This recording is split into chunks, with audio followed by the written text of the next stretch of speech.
కృష్ణా జిల్లాలో రెవెన్యూ యంత్రాంగంపై మాజీ మంత్రి పేర్ని నావి తీవ్ర విమర్శలు చేశారు.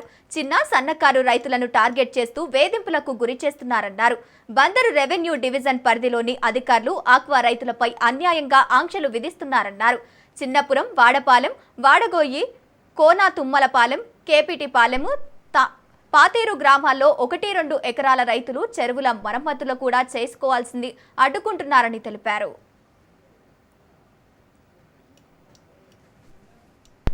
40 సంవత్సరాల నుంచి మచిలీపట్నం ప్రస్తుత సౌత్ మండలంలో ఉన్నటువంటి చిన్నాపురం గాని, కొంత పార్టీ యాదర్ గాని, లేదా తుమ్మల చెరువు గాని, లేదా కోన గాని, కేపిటిపాలెం గాని, వాడపాలెం గాని, బందర వెస్ట్ గాని, బందర సౌత్ గాని, గరాల దెబ్బ గాని, పల్లితుమ్మలపాలెం గాని, పోలాటి తిప్ప గాని, ఈ గ్రామాల పరిధిలో ఉన్నటువంటి అంతా కూడా దాదాపు ఆల్మోస్ట్ 80-90% చెరువుల కింద మారిపోవడం జరిగింది. ఎందుకంటే వరి పూడ్చినా ఇంటికి గింజలు పట్టుకెళ్లేటువంటి పరిస్థితులు, లాటరీ తగిలిన పరిస్థితులు కనపడుతున్న దృష్ట్యా ఒక ఆయన మాజీ ఎంపీపీ సత్యనారాయణ గారు, మరొక ఆయన మాజీ సర్పంచ్ గారి కొడుకు కాగిత వెంకటేశ్వరరావు గారు, వీళ్ళిద్దరిని కూడా చేయి దడపంది.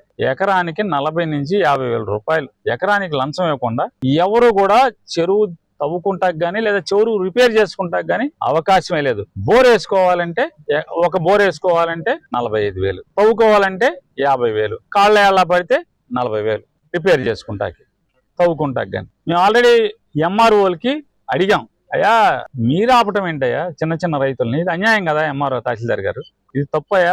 అట్లా కొంతమంది బ్రోకర్లకి మీరు ఏజెంట్లుగా పనిచేస్తే అట్టగా ఆడు ఉసుకో అనగానే ప్రొక్లైన్లు, ట్రాక్టర్లు సీజ్ చేయడం, రైతులు నేడిపిస్తామేంటి?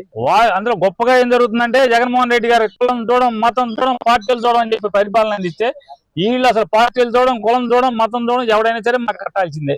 మాకు కొట్టకుండా ఎవడైనా ఏ పార్టీ చూడన్నా కానీ ఎవడన్నావని. నిన్న ఒక చిన్న రైతు కోనా పల్లితుమ్మల ప్రాంతంలో ఓ చిన్న రైతు 80 సెంట్లు రిపేర్ చేసుకుంటే ట్రాక్టర్లతో ఆర్డీఓ వచ్చేసేసి ఆ చెరువు పూడ్చేయమంటాడు. ఆర్డీఓ సాంబశివరావు అంట. ఏం పోయేకాలమయ్యా సాంబశివరావు, నీకు కలేజే ఉంటే నువ్వు నిజంగా రెవెన్యూ అధికారి అయితే దేవుడు నీకు సిగ్గనేది పెడితే కానూరు రెవెన్యూలో పెదపట్నం పక్కన మరదవుతుంటే సిగ్గు లేదా అని అడుగుతున్నాను. బందర్ ఆర్డీఓకి చెప్తున్నాం, నువ్వేదో తమాషాలుగా కొల్లు రవి దగ్గర చెంచాగిరి చేస్తే బాగా మూటలు కట్టుకెళ్ళచ్చు అనుకుంటున్నామేమో, లేదా కొల్లు రవికి ఒక 10 లక్షలు 50 లక్షలు ఇచ్చి పోస్టింగ్ వేయించుకొచ్చావేమో, అందుకోసం అని చెప్పని నీ ఇష్టారాజ్యంగా వాళ్ళకి దోసిపెట్టి నువ్వు దోసుకుని వాళ్ళకి పెట్టి ఏజెంట్ల కమిషన్ దగ్గర తీసుకున్నావు అనుకుంటున్నామేమో. ఖచ్చితంగా నీ టైంలో మడ తవ్వారు. ఇవాళ దీనికి బాధ్యతను వహించాల్సి వస్తుంది, దాని పర్యవసానం ఎదుర్కోవాల్సి వస్తుంది.